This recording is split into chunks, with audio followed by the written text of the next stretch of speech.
Hey,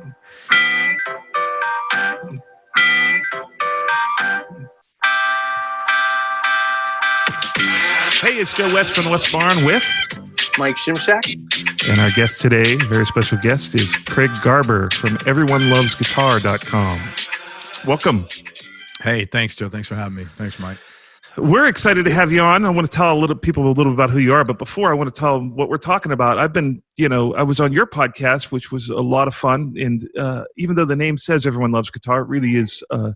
It's spread out to a lot more content. There's bass players. You got a whole list of multi-instrumentalists as well as authors and producers and engineers. So you've been helping me with our podcast, just sort of like we're talking, just shooting shop. And I've learned so much in the little bit of time that I talked to you. I wanted to bring you on, and you were willing to do that, to talk to us about, what it looks like. Your podcast now is right on that pivotal point where it's now self-sustaining and it requires maybe full-time activity. So that's a huge leap. If there's 1 million podcasts, I can imagine there's only a small handful that are actually able to support themselves and the people that run it as a living. So that's something we all should be shooting for, and thought it'd be really interesting if you would be willing to share some of those secrets with us to do that. And you were kind enough to do that. So thank you. You're a good dude. My pleasure, man. Let me tell people a little bit about you. What I love about your story is that it's so recent. It's like you've only been playing guitar for 4 years, right? Yeah. And you've only had the podcast since 2017. So, it really... Almost 3 years. For a guy who, you could tell you're a guy that loves music. I read a little about your history, about how you would acquire music and what you do. And, born in the Bronx, but used to take the train in to shine shoes or do foot massages. Worse. No. I was a foot massages. What? Did I read it wrong? Let me get just with my wife, man. No. I ain't be tickling or nothing. I was a foot messenger. This is like... Big difference. I'm showing off that quality education. I hope he's not reading your legal contracts, Mike. Dude, I was thinking, exactly. I was picturing you like at the base of the World Trade Center, like where they start and see you massaging people's feet. I'm like, I guess that's a thing. Okay. Yo, loose foot massages. Instead of loose joints. Yeah, that could have been a thing. Maybe you're ahead of your time. Can you believe I've made it this far in life? I read like the first 3 letters of a word.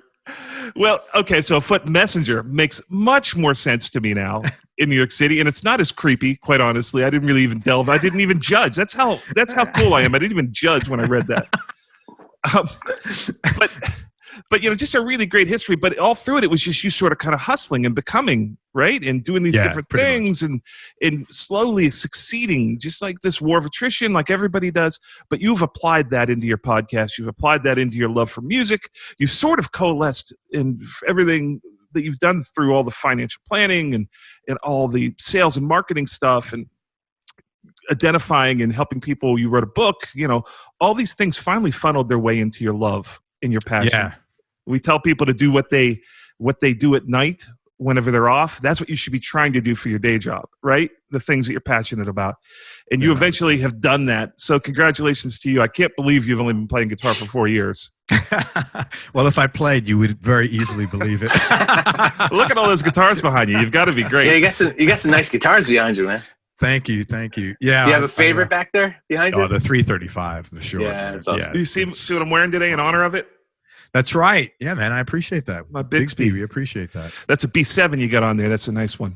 Okay, so the podcast has interviewed tons of people, from Joe Satriani, Steve Vai, Rick Emmett. I mean, I'm looking through all of the categories here. LA session players, Nashville session players, UK session players, Muscle Shoals, metal, just all over the place, and tons of big names over here. And I don't really, that's a real interesting thing we talk about a little bit later, how you get people to actually come on. Before you're a big podcast, chicken or the egg, right? Foot massage. Foot massages. Yeah, I give them a foot massage. Can you do that via Skype? Bam, man. It's like instant, like about 2 seconds in. Dude, I'm so dumb. I'm so dumb. Now, if we meet, that's gonna become up. This is the true testament of like our commitment to being real on this podcast, because anyone else would have stopped this podcast and restarted it. Oh, look at the time. I got to go.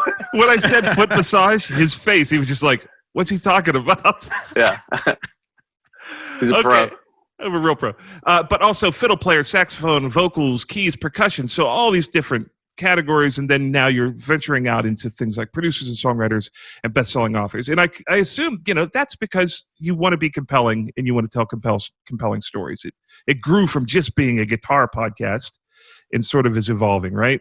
Yeah, that's pretty much. It wasn't like any of that was planned. I just said, let me try this, because I got referred to different people. And then I just, it was weird because I had just said to myself, I said, man, I'd love to get an author on. And then I interview Jimbo Mathis from Squirrel Nut Zippers. And he goes, hey man, my best friend is Michael Farris Smith. He's a best-selling author. I'm like, oh my God, do it.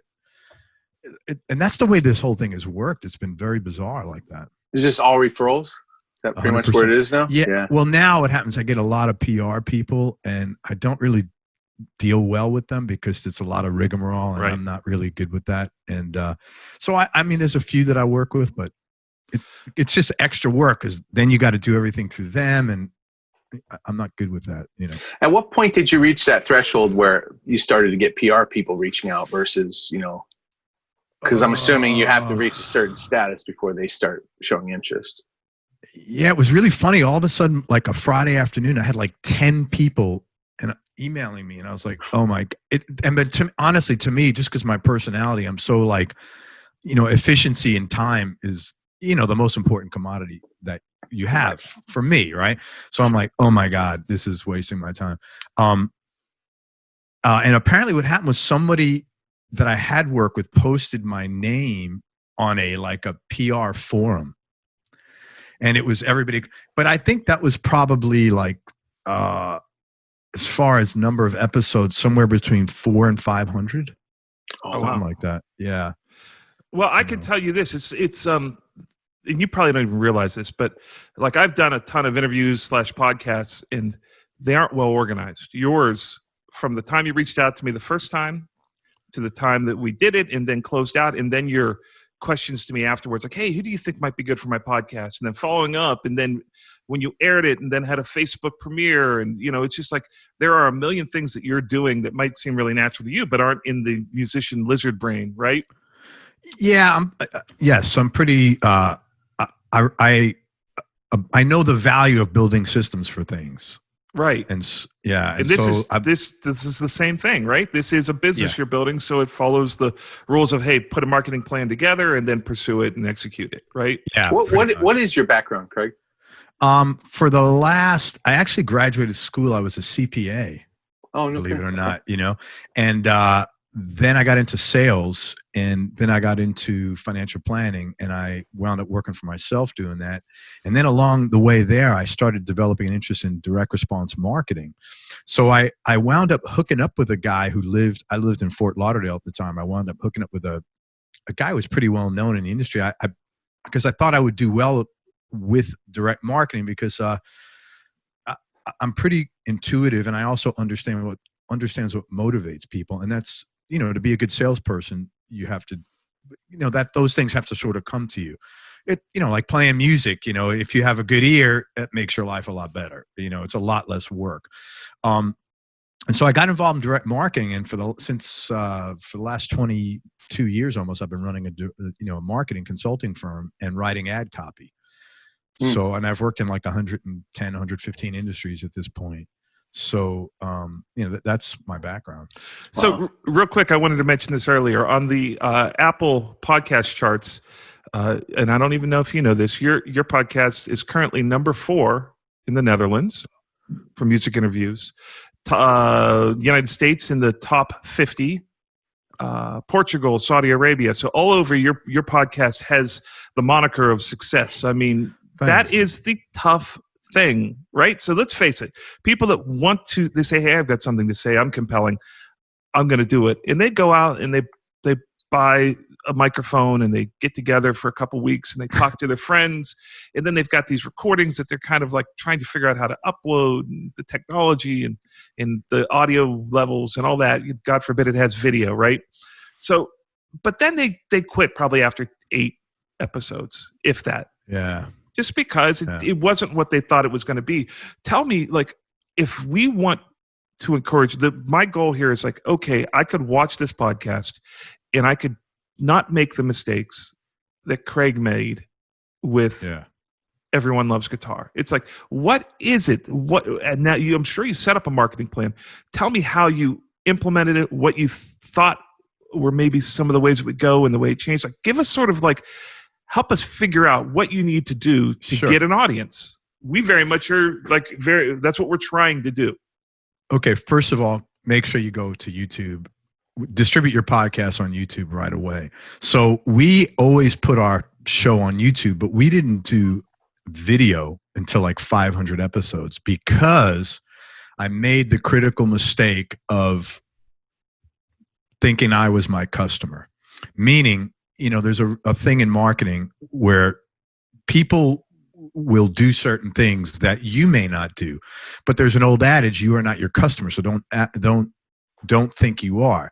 So here's what I mean by that. I look at my show like I have two customers. I have my guests and I have my listening audience. And so my goal is to satisfy both of those people to the greatest extent I possibly can. Excuse me. My headphones. So my goal is to satisfy both of those customers as best as I possibly can. So with respect to interviewing guests, because the show is not superfluous, it's a very deep, we have legit conversations. It's not this is not a gear show, what string gauge to use, what kind of speakers to use. I wouldn't even know what to do with that. Can I curse? Yeah. No. Oh, I wouldn't even know what to do with that fucking information. Okay, great. So you play 11s. How is that going to help me? This is a personal development show. How did you get from point A in your life to point B? And most of my guests tend to be over 50, definitely over 40. So a lot of guys would come on the show, and I noticed people were very preoccupied with how they look, right? Because you guys are performers. This is a something that runs through you all the time, okay? And so I was concerned that putting the show on video would make people more uncomfortable to talk about these personal interviews. What happened was I kept getting listeners saying, dude, why don't you make videos? And I said, you know what? 50 million Frenchmen can't be wrong. Let me just do this. If it doesn't work, we don't do it. And first we tested the metrics, and it was like 20 to 40 times more. It pulled much better. Your response with a video will outpull audio exponentially to some extent. And it was fine. Nobody ever said a word. And in fact, in 700 and close to 750 interviews, there's only been, I think, one or two people that would not go on video. And this was before we even had videos. They didn't even want me to see them. So, that's like their issue, whatever that is. I don't really care. But so definitely go on video, because YouTube is a really big magnet, The other thing is, I would look to learn, once you're on YouTube, how to optimize those videos, both headlines, tags, and descriptions. And so you need to do some research online to figure out how to do that, because there's a couple programs that you and I were talking about. You turned me on to Tubebuddy, right? Yeah. The two I would look at are something called Tubebuddy and Vid Iq. And they are both, like, I use Chrome, but I think they are extensions that you could use, whether you use Safari, Chrome. God, it's been so long since I've used I think it's just Chrome, because it won't work on my Safari. It won't. Okay. So there's extensions for Chrome, but they also work on, gosh, what's that other one? It's been so long since I've used Firefox or Foxfire. Yes, thank you. The Firefox, right. So they're basically extensions that have not full capacity, but pretty good capacity to test them out, to see which one you like and how to use them, that are free, and then you can make the commitment to buying them. Okay. And they'll do things like, if you type in Craig Garber, it will say, hey, these are great tags to put, and they'll rate them. And so you don't have to just like use your brain, and how difficult that is trying to find something. It will suggest a million and rate them for you, as well as tell you if your title's too long or things like that, correct? Correct. And you also need to, one thing you mentioned that I was tied things together from my other careers, my other experience, like from a marketing standpoint, you also want to try to put, the two things that people respond most to as it relates to marketing are self-interest and curiosity. Meaning if you can make somebody curious about something that they are interested in, or that there's a benefit to them, they want to know more. So you want to try to put the title, not a clickbait title, but something that someone's going to click on. So for example, a lot of my guests talk about getting sober. And so, the headline might be so-and-so's interview, getting sober in the middle of a major crisis, something like that, but just something that prompts curiosity. I love that. That's really important. The one thing that I've kind of been learning through trying to make film is that you don't ever really talk about yourself. You talk about yourself in a way that people see you and them. So it's like, hey, if I'm talking to Craig today, it's like I lean on their selfishness of wanting to learn how to be a better podcaster.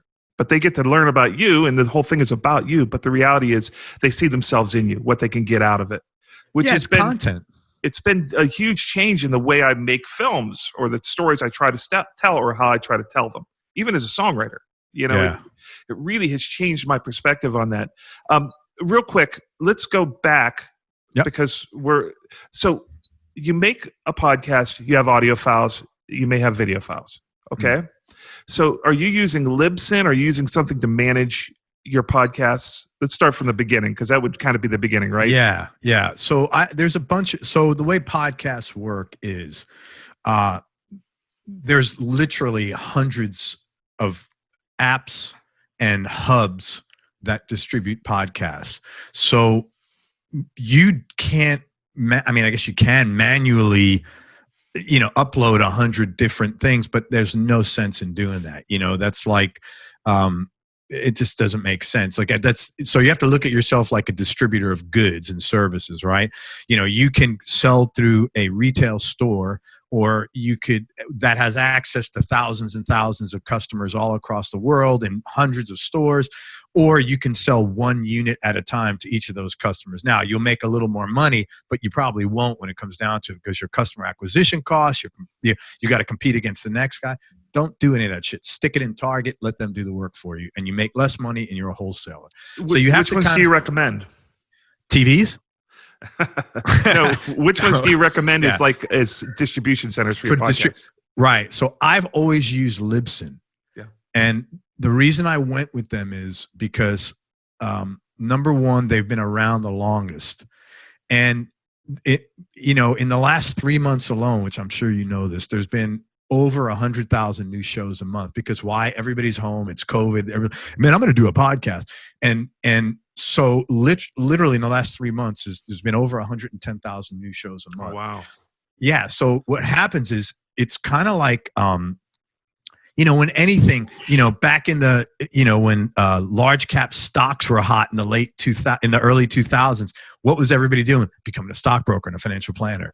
When real estate was hot, or mortgages, right? Before the market, everybody was a mortgage broker. Well, so you have all these cottage industries coming up. Everybody's now going to try to compete with, hey, come to me and I'll distribute your podcast. I didn't want to deal with any of that. I wanted to spend my money and pay a few more bucks for better quality service and more reliable. So I work with Libsyn, and I kept seeing people, again, this is just, there's no judgment with this. This is just training. I would go on forums and see people bitching about, hey, why doesn't this distributor work? And they're free. That's exactly why. You can't get anything. They're cheap. It's like for Libsyn, you can get in for enough to do an hour podcast 4 times a month for $20. Oh my God. Yeah. And we pay even mine, $40 for ours. Right. For the 8 that we do a month. Right. And mine, we're dropping 5 shows a week at, let's say, an average of 2 hours. It's less than $100. Right. So, that's pretty cheap. I've never had a problem. It's part of the price of doing business. I'll tell you what sold me on it, and it's great marketing on them. When you go to their page, it's like you see Joe Rogan, you see Adam Carolla, you see all the biggest names in podcasting. So you're like, well, if it's good enough for them, it's good enough for me, and it's affordable. Yeah. Right. Absolutely. So you don't upload video there, do you? You go right to YouTube. No, I think you can, but I have somebody who does all this stuff for me now. You get to a certain point, you cannot do all this, nor do you want to. You know what it's like. You do the stuff that you like doing and the stuff you hate doing. You hire someone else to help you with. I think we upload direct to YouTube. Yeah. Libsyn does have something, but you can't control when it's dropped, and I wanted to control. And there's some other issues that for us it made sense to just upload direct. Yeah, and plus the bandwidth would kill you. Yes. In charge of. So audio goes through Libsyn, which distributes it. You put it up one place, fill out like a bunch of just like generic stuff, and then it posts it everywhere for you to Deezer, to Apple Music or Apple iTunes, up to podcasts, to Google Play, everywhere around the world. And then when you have video, you go right to YouTube and you do it, and you use Tubebuddy and or Vid Iq to optimize that video, and that pretty much takes care of your distribution. That takes care of your non-social media distribution. Okay. That takes care of your direct to consumer distribution. So that would put it in the stores. Now you're going to use social media to get people to the stores to view it. Bingo. But before we do that, because I think we're up to speed now, going back to where you were talking about, what did I drag you back off of when I said, let's go back? No, I was just talking about uploading to YouTube, and I was talking about the cost of Libsyn. Just like in general, when you're in business, you can't always look to save money. In business, and Joe, you know this, Mike, you get what you pay for most of the time. Yeah. And if you're looking to save $8 a month, man, you're going to have downtime. If you have 15 minutes of downtime because of that $8 savings, you lost. Yeah. And we're not this stuff is priced very competitively. It's not it's not at a premium. No, far from it. Okay. So go on from there. I'm sorry I interrupted you. No, it's cool. So the compelling content issue, it's like, okay, when you're building your podcast, this is where you were talking about what it was like to say, okay, who are my customers? My customers are the people that listen, as well as the guests that I have, right? Yes. Knowing your customers and all that. Continue on with that. I'm sorry. I just want to start from the beginning. No. So I always I have two customers, like you said, my guests and my listeners. Now, as far as the listeners go, you have to, first of all, you have to learn your audience. And who's your audience? Again, your customers and your listeners and your interviewees. But there were subtle things about the music business that I had to learn so that I could work within acceptable parameters. For example, I could easily, on a YouTube video, put up a headline that says something like this: so-and-so, my marriage tanked, my mother died, and my career went to hell all in 1 month. I would not do that, because that's just not cool to do in this industry, and I don't want to put somebody off just to get more listeners. So you really have to understand, this is not marketing where you're selling widgets. This is people's lives, man. And so I take that pretty seriously, because if someone's kind enough to come on my show and give me 2 hours of their time, and then on top of that, open themselves up and share intimacies with me, I feel that's a gift that they've given me, and I need to honor that and not be a dick and say, hey, man, I want to get a shit ton of listeners off that. Of course, I would like to get more listeners, not at their expense, though. So there's a way to do this, and I'm saying this because it's really important, because if you want, the thing that has made my show grow is all the support of not only the listeners, but my guests, beyond anything I could have expected. And I think that's probably one of the reasons why they've been so supportive. That's a really good point. That's a long game approach. That is a long game, man. I just think it's the right thing to do. I'm not that guy. I mean, it takes a lot to be vulnerable and open up. And then to have some asshole just like, National Enquirer your shit. That's Right. Anyway, so I'm saying that because you need to take that into consideration. Your communication skills are really important. And if you want your interview, whoever you interviewed, your guest, if you would like them to share your stuff, but it's inappropriate or you're like exploiting them, no one's going to share it, nor should they, quite frankly.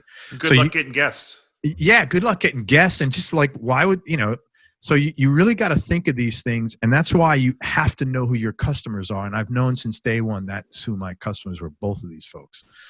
Did you find that your customers changed? Like you thought you were going to build this podcast and you imagined who your customers were, build a plan to go capture them. Did you find that, oh, wait a minute, this is not my audience. This is my audience? No, from a listener standpoint. Yeah, like I guess for the success of the podcast, it would be your audience, right? Your listeners. Did you find that they were who you expected them to be? I had no idea who they were going to be. I knew nothing about. Oh. Yeah, so I didn't see. I've done enough business. Like, okay, we once had a business where we were. I put a plan together for loan officers. It was right when it was specifically to target people who had interest rate only loans that were about to reset and add 8 basis points to the product. So we had a plan to attract them and to get people to do refinancing with these loan officers. Well, we thought going into the thing, we were going to have a lot of new, younger or short-term officers. It was not like that at all. It was all across the board. And I've had so many niche in consulting and in individual projects I've worked in. I've had so many of this that I have no clue who my customer is. I know I'm going to learn. But what it turned out was my customers, most of my guests are, like I said, over 40. That's who my listeners are. Unbeknownst to me, that turned out to be a huge benefit for advertisers because most podcasts are millennial driven. I didn't know any of this. This was just how it worked out. Most podcasts are millennial driven. And if you're a millennial listening, no disrespect, but who's got discretionary dollars? Baby boomers, Generation X. And 85% of my listeners are of those two. And you're finding that data from Libsyn or from YouTube? No, from Google Analytics. Okay, Google Analytics. So I look at from your website? Yeah, I look at who goes to my website. There is an assumption there that the people going to the website are the same people listening, but I don't think that's because you can't get per click data on this. It's just not available. Like who clicks and who listens, that is not available right now. But I have to assume that by and large, those numbers will extrapolate. Who's going to my website? Well, people who aren't listening to the show aren't going to the website. Right. And also on YouTube, that data is available. And I'll tell you what's really interesting on YouTube, some data. It wasn't until like recently, 100% of YouTube listeners were all men. I know that. Yeah. 100%. Wow, that's crazy. And now it's like maybe 95, 96. I heard that YouTube was just dominated by males. Well, for this niche, for sure. I mean, I'm sure if I was like making cat videos, it'd be different. Oh, that makes a huge difference for you too. Whenever you do go to Google Ads and you decide who your demo is, it's not going to be females. Right. Well, why waste money? Right. So like, somebody know your audience. Yeah. Cause somebody approached me something about, wanting to advertise weight loss. And I said, who's your primary customer? And they were like, oh, it's like 50% women. I'm like, man, I got to be honest with you. I'm not your show. This is and on the download side, it's 75% male. So even there, and those numbers are actually, the YouTube numbers are almost last month overtook the download. So, it's really primarily a male dominated show. I don't know why. I do have female guests, but whatever. So you're pivoting, you're getting all this data. And when you're talking, it's literally, as an artist, it really pushes all the wrong buttons for me. I know. Because it's like I'm listening to this dude tell me like, okay, you got to get Libsyn, you got to learn how to tag and get this other program that interfaces. Then you've got to do YouTube, and got to do all this other stuff with YouTube and these programs, and then you've got to have a website, and then you got to figure out who your audience is, and then you got to look at demographics and pitch. And I'm immediately, the guitar player in me says, "Oh, I need to get a manager to do this, right?" Yeah. But we all know that a manager this will never work. Manager would never do that. No, but here's the other way you could look at this. Look, you don't need all this stuff day one. You probably don't even need it 6 months into it. I'll tell you right now. So here's something interesting. And again, I've done so many different projects. That's the only reason I know this, right? If you go on forums, like, oh, there's plenty of forums. Let me learn about work with other podcasters. 90% of this conversation is going to be about, man, which mic do I need to get? Or I bought this new thing. It's $600. And all this time, it's like, I'm going to take my first guitar lesson. So I bought a Les Paul custom. You're right. I know what you mean. Yeah. And you know what? I had a $70 microphone until 600 episodes. I refused because I wanted to get proof of concept that I even had a show, that somebody was even interested in this shit. And you know what happened in the first 600 issues? Not one person said, "Hey, your sound sucks." Only one time when it did suck, because it was on Skype, and it was with Steve Lukather. It sounded like he's fucking sucking helium, but that was not the mic. So everybody was like, "Hey, what happened to your mic?" And I think I made an announcement in front to preempt that. Yeah. But that's it. And then after 600 episodes, I said, I need to probably get a better quality. That makes me feel much better, because the overwhelm factor, and I know exactly what you're talking about. It's like your parents buy you a global guitar, like my dad did from a pawn shop. Yeah. And it hurt my, it was like slide level, dobro level high off the fretboard. But it's like, this is good. This is good news, because my musician brain thinks like, okay, I can do this. What I need to do, and before we end this podcast, I'll go over the technology of how simple it is to actually get a quality recording for podcasting. So we're talking more about once you're done with the podcast with you. But you grow into it. It's like you look back 20 years later and you've got a bunch of guitars hanging on your wall that are. It also proves that content is king, right? It's not the tools. It's like, we, on our end, you hear kids making these records in GarageBand that comes with their Apple, and right. it smokes some of my productions. I got $1,000 worth of shit. Proof of concept. I think what he said was really insightful. It's like, okay, there's something here. We're on the right path. Great content that supersedes everything. I love that you also said that you didn't know, because my assumption was this dude knew who his audience was, and he set his marketing plan up to get the audience. How else, in my small brain, that's how that works. But you were like, no, you find out who your audience is by dipping your toe in the water. Yeah, I had no idea anything. And you don't know, you're not going to know that for maybe 50 to 100 episodes. Right. And so you're gathering all this data, and you're gathering it via Google Analytics. You're looking at some of the stats on Libsyn. You're looking at YouTube stats. You're generally finding out who your audience is. Yes. Once you find that out, that at that point, it's like, oh, now we're going to throw gas on the fire because you know what it is? Or well, the other thing I also did was I have always been a big proponent of talking to people. Like, if someone hires me to do marketing, the first thing I do is ask them questions. Why do your customers buy this product? Why do they buy this over other product? Now, many times people know, but sometimes people just don't know, because, they produce X, they make widgets. They don't know about Y, it beats the shit out of them. So I've always gone out and said, okay, man, hey, why don't you give me a list of like 10 customers, and then I'll call and ask questions. So look, man, in spite of, this fucking phone that everybody texts with, nothing beats hopping on a call or even exchanging a 10-minute dialogue on Facebook Messenger to find out stuff. And I always did that. Hey, what do you like about the show? And then people I always had my contact, fill the form out. And so people start emailing me. And so I answer, and I remember before I started the show, I was listening to a podcast, and I think it had the guys who started the Airbnb on there. And they said, man, we built this community one person at a time. And that stuck in my head. And I said, okay, cool. I'm going to do the same thing. I'm going to be nice to everybody when they come in. There's going to become a point in time I can't do it because I just don't have the time. But until that point comes, I'm going to answer all the comments. I go through all the, we have a ton of engagement on YouTube. I try to answer everybody. If they're an asshole, I don't. But that's honestly, we get very, very few people like that. Everybody's really nice and really cool. And so I'll have dialogue like, hey, what did you like about this? Or after a while, you don't even have to, just being open to it. It's weird, people.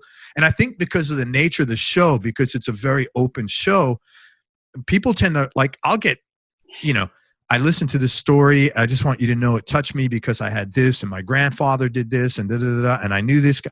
And it's like amazing, but I pay attention to all that shit. And then I'll go back and you write me a note like that, unless it's something where there's the real reason you're writing is, and here's a link to my band.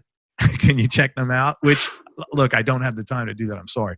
But I try to respond back because I appreciate that one person at a time thing. I appreciate, man, this guy, as busy as I am, took the time out of his day to send me a nice note. I may not respond that day, but once a week, I do respond to people. In learning who that is, in learning what's working, what's not working. Yeah. So if we're at a point now where we've got content that we believe is compelling and we've got it recorded and it's now up and distributed via Libsyn and to YouTube, and it's configured correctly, what then? That is the giant silence, the abyss of spend $10,000 to record your demo, and then what do you do with it once you have it and you're playing gigs? Yeah. Okay. So, first of all, know that if your content is compelling and if your description of what you have is accurate and clear, you've got to communicate clearly. That for certain people, that is a big problem for a lot of people, and there's nothing wrong with that. Get some help. Make sure that the message you're communicating is accurate and it reflects what you're truly presenting, because the worst thing you can do, and this is a cardinal sin, even if you're just running an ad. How many times have you clicked on an ad and it's clickbait and it's like, free sex, and you're like, that's interesting. And it's like, do you have life insurance? It's like, what the fuck? I mean, right? Like nothing is going to piss you off because fucking people don't want to waste their time. So you've got, and the other thing is, right? Most people think, oh, who's your customer? Everybody's my customer. That is not true. Everybody is not your fucking customer. And if everybody is your customer, the reality is nobody is your customer, because you're not saying anything that calls out any particular group of people that they should take notice of what you're offering. Right. Interest and curiosity, you said, right? Self-interest and curiosity. So those correct. are specific things. It can't be everybody. It's not, if you have a podcast on cats, oh, everybody loves cats. No, everybody doesn't fucking love cats. People hate cats. I like cats, but some people don't. So just say, today we talk about, cat behavior with noted, veterinarian behavioral specialist. This, have you ever wondered why your cat lays on his back and wants to get pet? Have you, how come your cat chews paper? Like, be accurate, because there are a lot of people that be like, yeah, man, I got a cat. That's pretty, but there are people that just like to watch lion videos. That's not your audience. It's close, but it's not your audience. And that's super interesting. Yeah, you have to be on target. Well, man. I think we're also desperate to get views that we almost don't care where they come from, because views are like, but the right views are what I'm learning. Even with music, when I'm pitching music, it's like the right recipient is the, even if you have Keith Urban's phone number in your phone, don't send him something unless you think it's perfect for him. You'll ruin the opportunity. You'll pollute your audience. Yeah. Okay. So you wrote #1 hits for Keith. Are you going to go and say, hey man, all you metalheads, fucking check this out? Right. That would ruin you, man. No one would ever listen to you again. But that's not as simple as you would think, because we're so pre-programmed to have like, hey, we just want the view count to go up, and we don't care if people are on for 1 second or for 10 minutes. Now we're learning, because YouTube is rewarding you for being on for 10 minutes, right? They're rewarding people to put that content. We're learning the hard lesson, which is, hey, you have to have something to say and you have to be compelling, and you've got to get that to the right people.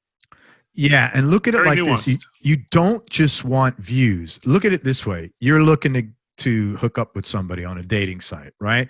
So you put Tom Selleck's picture on there and you look like me. And then, you go on your date and I show up and what do you think's going to happen? You're not going to get a second date, man. It's just not going to work. Yeah. So you don't just want views. You want the right views. You want the right people listening, because those people will become your sales force. They will turn all their buddies onto it. I can't, because another thing I always ask people is not on anymore. How did you find out about the show? And most of the time it was either, iTunes recommended this based on what I listened to, or my friend so-and-so, I'm friends with so-and-so, and he or she recommended it, or I'm friends with this guest that you had, or I'm a big fan and I saw that and it was recommended to me. You're not going to get any of those things unless you're being, man, you're having a relationship with people. Do you start relationships off lying? Right. That's not a good, if you do, just note to self, don't do that. It's not good. It's not productive. Yeah, great point. And I was brought to you from Near Z. That's right. Near said, hey, I was on this podcast. He sent me a link. So, it does work. And it's like for every person that you send there in the wrong, all the wrong people showing up ruins your metrics. Like we had a podcast that we still don't understand it to this day, but somehow tell me about this. It started to go up and get thousands and thousands and thousands of views. And we're like, what is going on with this? Turns out it was some website where you would go onto the website and you would watch, and for all the YouTube videos you would watch, you would get a coin. It was all compiled in this website. We hadn't put it on there. The guest hadn't put it on there. To the best of my knowledge, it was a URL. It was one letter off and was our video, but it ruined the metrics for me when I went to look at YouTube to say, hey, who's our audience? Are they girls? Are they boys? Where are they coming from? What countries? And what's the demographic? What's the age? Yeah. Where's the outside web pages are coming from? It ruined all of it. So, the right audience is critical, because start making the decisions to market your podcast around the data from that. Correct. And you might as well throw your money out the car window. Correct. And the other thing is, like on YouTube, it counts how long people watch. Like we had, Dan Baird? No. Dan Baird. Okay. Was he from Georgia Satellites? Yeah, right. So Oh, I had Dan on the show. Amazing guy. Really freaking cool. He had a 3-hour interview and he was he's sharp. He's funny. He's very he's honest and he does things his way. And he's just a really good person. So I was checking out the stats on his video because I was looking at something. 18% of all the people that listened to that on YouTube made it to the end. Wow. To the end. Now, if you have a situation where, you're being duplicitous or like that thing happened with you guys and like 2 seconds into it, it's going to be a massive fall off. YouTube penalizes you. Now, this was a one-off thing. I would highly doubt you're going to get penalized. They know these things exist. But if you have consistent stuff like that, and you're kind of doing link bait stuff, they're never going to promote your video where, they're never going to put you, oh, you should chop it's not like different than when you go to Amazon. Oh, people who bought this also bought this. YouTube does the same thing. On the side, here's all the videos you should probably check out based on your likes and dislikes. Do you do clips, Craig? Do you also do obviously the full length and then clips as well? I don't, but if I had more time or staff that like my guy is good at doing certain things, that is a good thing to do. Now, it's interesting you said that. I have an interview coming out next Friday, I think, with a guy named Adam Rogers, who's a really great guitar player out of the city. And during his conversation, he said something that I thought was really profound. It really helped me. And so I said, I just cut it out. It's maybe a minute or two. I cut it out for me to listen to it. But I said, I'm going to put that clip on Instagram and Facebook and see what happens. Because it's a pretty profound thing that he said. And I thought a lot of people, because really I think people will get something out of it. If it turns out they come to the show, great. But I just thought it was some information that would help people. It was Well, it it would make me click onto the full version of that too. It's like, hey, this is a little right, pre-roll that. right. Okay, so you've got this content. It's ready to go. You're talking about how it is. Like, how do you get an audience? How do you market it? What do you do with it now? You know, I want you to address sort of like, okay, your social marketing as well as your website, you know, as well as all these destinations like Apple Music and you know, Deezer. So tell us how you manage that, where you point people, the priorities, and how you do it. So we did again, just because of my background, I know how to run ads on Facebook and Instagram. And that's what I do. I've been doing this for 22 years. So we ran ads to get listeners. So a couple of things you can do. I'm always looking for opportunities to create ads, right? So some of the ads I run, let's say I had Steve Vai on there or Joe Satriani. Those guys have pretty big audiences. I ran ads to attract the people that listen to Satriani and Vai, let's say, putting a snippet of the show on there, and then, you know, for more, click here. Okay. The bad thing about podcasts, it's really hard to track. There's no mechanism. When you make the click, it's really hard to track. Now, I had a friend of mine sort of embed another Facebook pixel, and this is really like going to blow the musician brain. It's still not the most logical thing. So you have to just sort of make a leap of faith with some of this stuff. Okay. But then I was at NAMM one year, and do you know Sean Tubbs? Yeah, the guitar player, sure. Yeah. So Sean, I had him on my show a long time ago, and I ran into him at NAMM. We were talking. He goes, "Hey man, it was really funny. Some guy who has another show,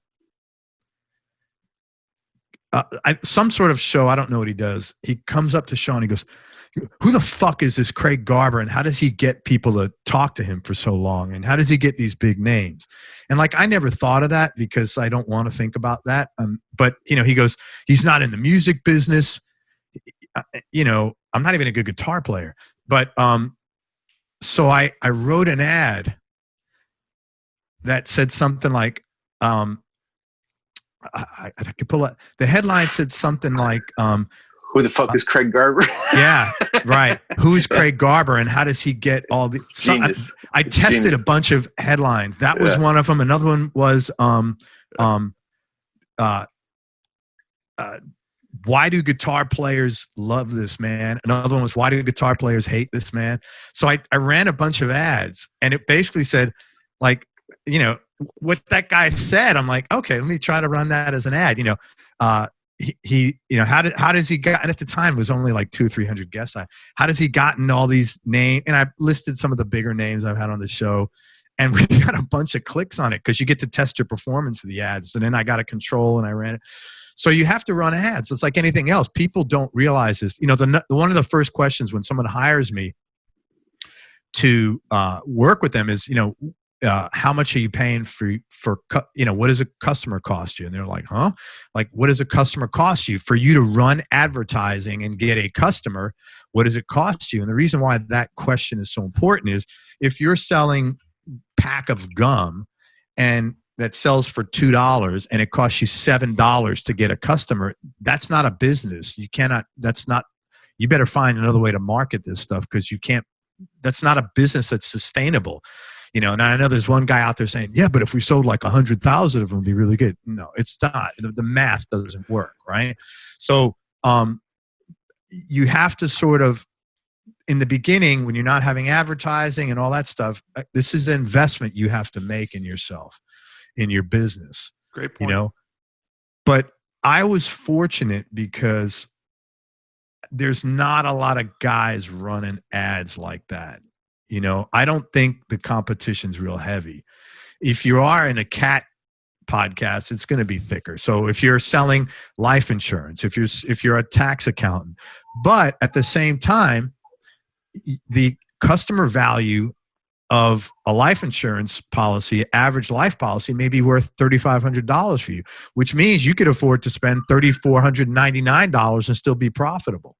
So, you know, you just got to know your numbers. In the beginning, if you don't have a product and you're doing like an interview show, you just have to make the investment or not, or accept that it's going to be a long, slow haul. And that's cool. And you're saying that you shouldn't even start marketing your podcast. You have at least 50? No, I was saying you're not going to know who your audience is until you have at least 50. When should you start marketing it?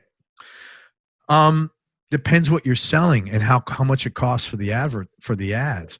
You know, the best way to market a show is to, first of all, if you're doing interview shows, you have to assume, if you do a good job, that the one of the advantages of doing an interview show is the other person's going to want to share it.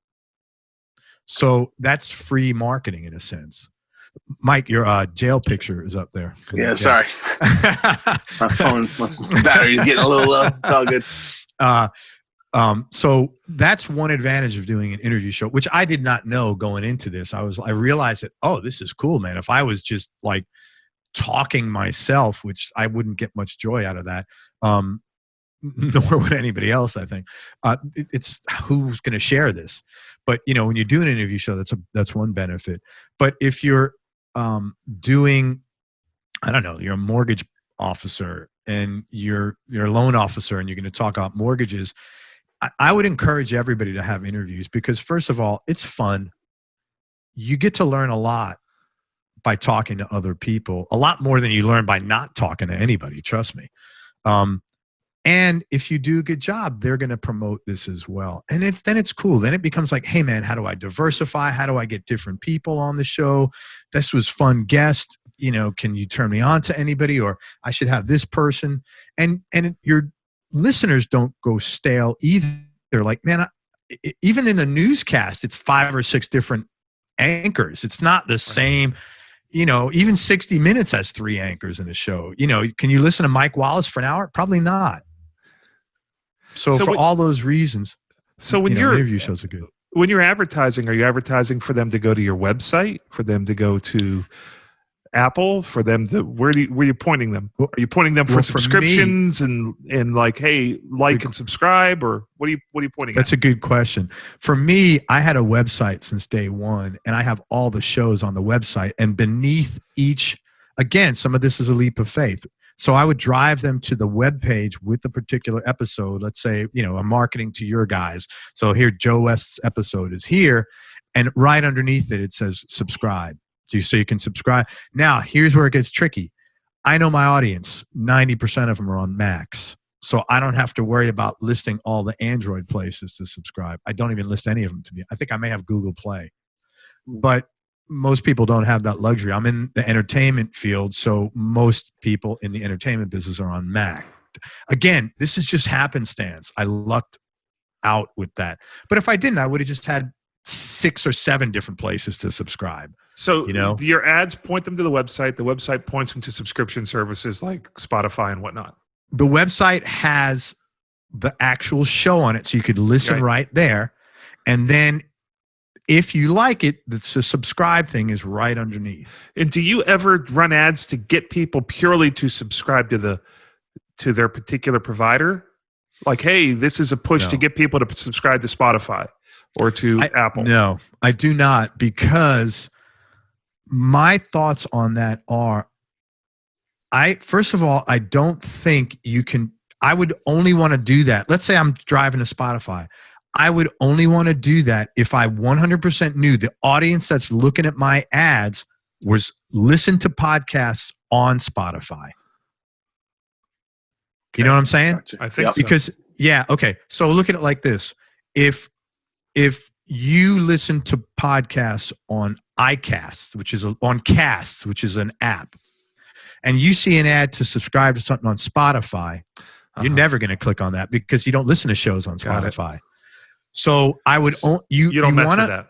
Well, you want to give people the advertise on the media in which they consume. So I would be more inclined to run an ad on Spotify if I wanted to do that. Got it.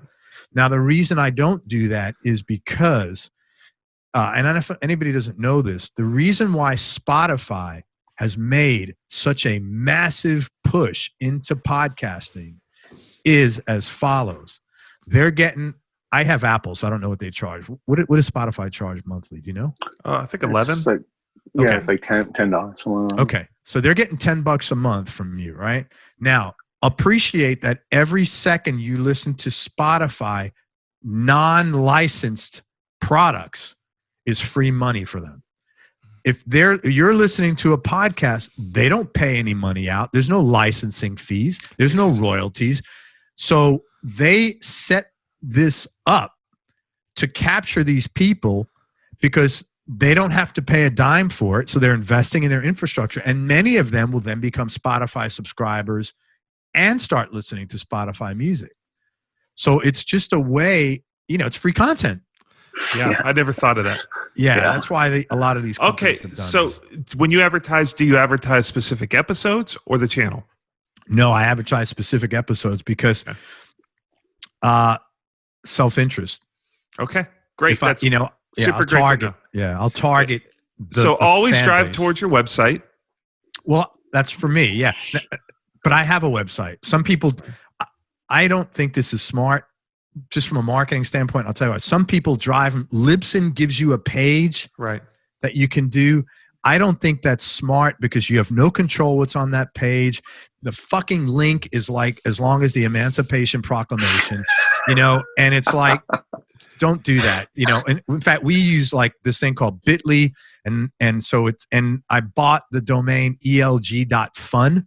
So it says elg.fun/West for Joe West would be yours, let's say.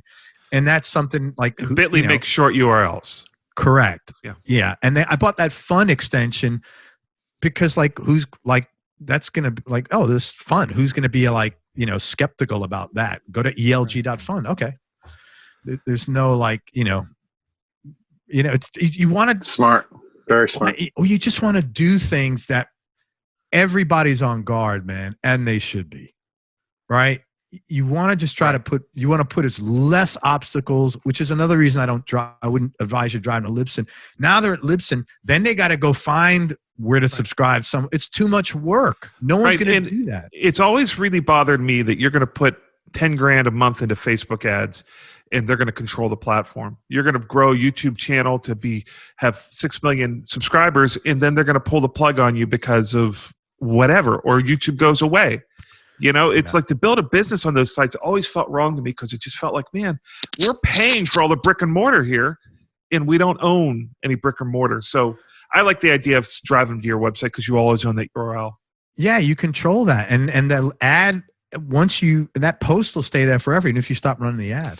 All right. So other than that, and I know you do some social media stuff. You post it on Facebook, and then you have like a premiere. Yeah. Are there any other critical things that you do that you attribute to the success of your podcast in regards to marketing it after it's recorded?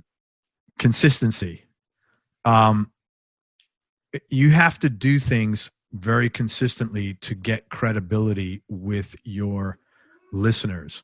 And I mean that in all things. So for example, the format needs to be fairly consistent. And as an analogy, imagine, I'm talking to the baby boomers here. When you get your paper in the morning, one day you wake up and sports section is in front, and then the obituary is right behind it, and it's all out of order. And then the next day it's like, oh, here's the local news. Then one of the reasons that newspaper felt so comforting is, man, I go to the sports sections in the back, business sections here, the news is here. Everything is, you know what you're getting. And when people consume content, that's what they want. Every magazine's got a format. Every newspaper's got a format. So that you need consistency in what you're doing. That doesn't mean you can't talk about different topics, but you can't be a comedy show one day, a cat show the next day, a self-development show the next day. We have that same, me and Mike have the same problem with artists. There's some people that are so talented that they can do theater, they can do rock and roll, they can do, soul, they can do country. It's like you have to give somebody their attention span is so short. You have to find an interest they have and you have to connect and keep it the same. You have to give them something. too. Yeah, and plus, if you want to keep that fan base, if you're a salsa guy and all of a sudden you're putting out a metal record, it's like, yeah, maybe Neil Young and David Bowie can do that. That's about it, man. And some of those forays weren't very good. But that's brilliant. Is there anything else? Is it just a matter of doing that and repeating that process over and over again, and then hoping to either become better at it and be more compelling? But once you're compelling and you do these things, that's a pretty good shot of you getting an audience and capturing it and maintaining it. Yeah, the other thing you got to be consistent with is the frequency of your episodes. Like, that's the biggest thing that people in whether you're doing blog posts, any kind of content based business or a venture, you do a blog post every Monday, you do an episode every Monday. Do it every Monday. Make the commitment. You have to. We published a newsletter in my marketing business. We had it for 10 years. Every month, like clockwork, it went out on the 19th. I don't care if I had to stay up 2 days in a row to put it together, which I generally didn't. I'm pretty organized. But people rely on this. If you're doing things that are stable, you appear stable. And generally, if you aren't stable, you're not going to do it. It's rare that you're a fucking nut job, but you're doing things stable. It's a reflection of your character, and people like that. It's comforting. It's reliable. What do you think is the minimum amount of episodes a week you can do to grow an audience or to go from nothing into something? Joe, like now, God, I don't even know if 5 is enough. But I mean, it's just, I don't know the right answer to that question. I know that if you are looking to set up a podcast as a side hustle to make money, don't look at it like that, because it's a long haul, man. It's not. I mean, it's a ton of work to get this thing up and going. Where if you're going to do it 4 or 5 times a week, I would just say you're better off using a podcast as lead generation for a back end of a business. And then if it takes off. So let me explain what that means. Go back to let's take the most boring business in the world. You're an accountant, right? And you're looking to get tax clients. So every once a week you have a show talking about interesting tax issues. And let's say your marketplace is business owners. So every week you have a guest on and you interview them about specific, whether it's real estate or inventory manufacturing, whatever. Every week you have a guest on. That show, and then at the end or during it, you have some commercials if you want a free review or something, whatever your offer is, a call to action. You put a couple of pitches there, and then people will eventually go to the website or call you for that because they like. It's not about the podcast; it's about the accounting firm. Yeah, right. So use that as the front end lead generation to something that you're going to do in the back end until the show gets big enough. Right. If it gets big enough, and then you can look at it. So and I can't answer that question. Sorry. No, that's great. Is there anything that I've read that people said you at least need to be doing twice a week to at least be high enough on people's feed with new information, so I guess it depends from once a week to 5 times a week. I don't know. That might be the answer. I have no empirical evidence, so I can't say for sure. I don't know that answer. And because of, there's over 1.4 million shows out there now. Wow. Right. I mean, it's a lot of noise. Yeah. It's hard to find a way to cut through the noise. And the way to cut through it, I'll tell you right now, is to be specific and don't be a generalist. That is the biggest problem I see most people having. Yeah. Is there anything else that you can point to and that we haven't covered in regards to just to sort of, the idea is that we get enough water under the boat to see if it will float, right? Yeah. So, look at this like any business. In the beginning, anything you do is a grind, even if you like it.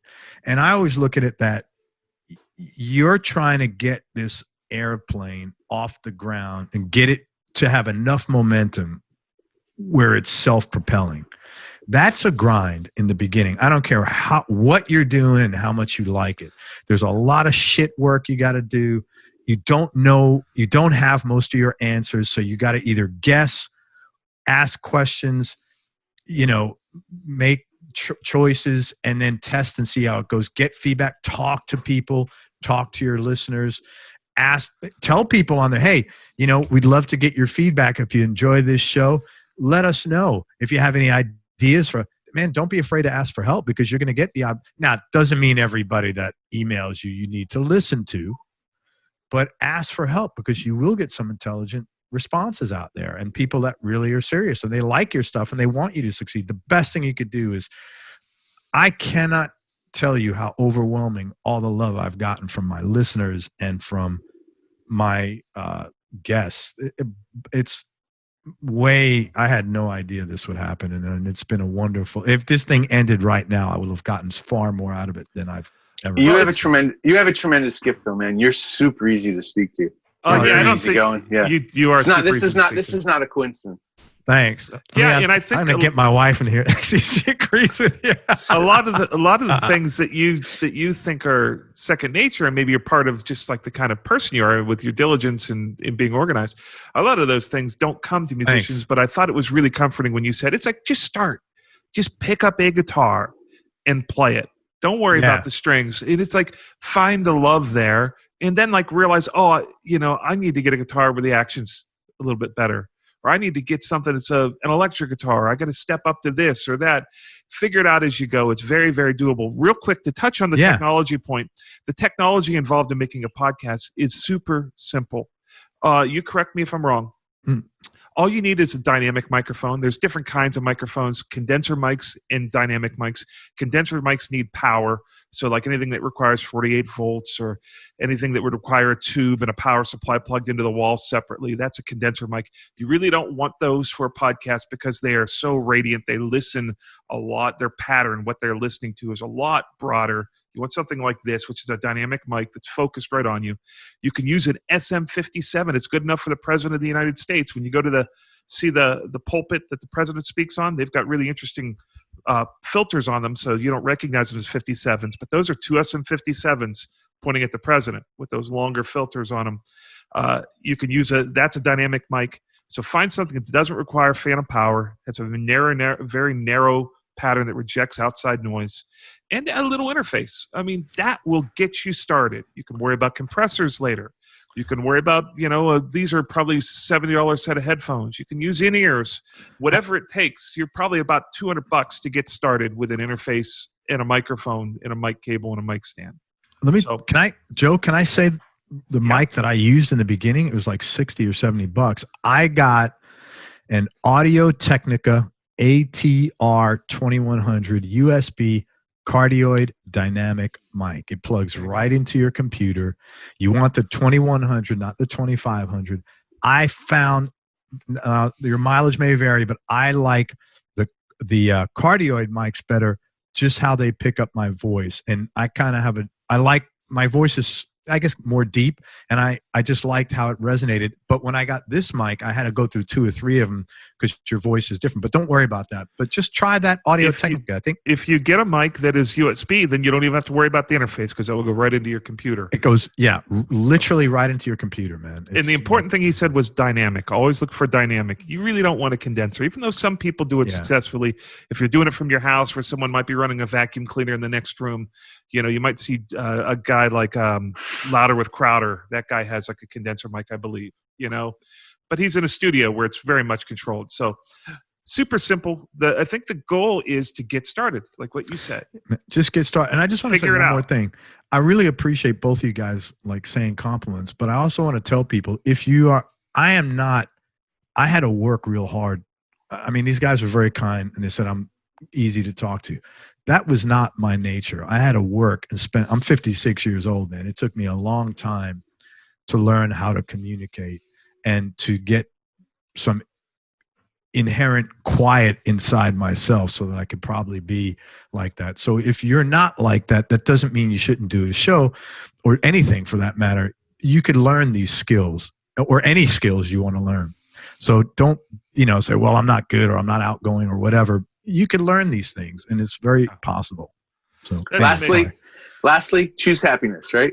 Yeah, man. Right. Absolutely. I love that, man. I love that tagline. It's amazing, man. Yeah. Tell us about that. You talk about that a little bit in your bio. Tell us why you sign off with that every night. because I always say, happiness is a choice. So choose wisely, because it was one of the most important things I've ever learned. I didn't know that until I was much older. I had a fucked up childhood and a lot of garbage up in there to fix.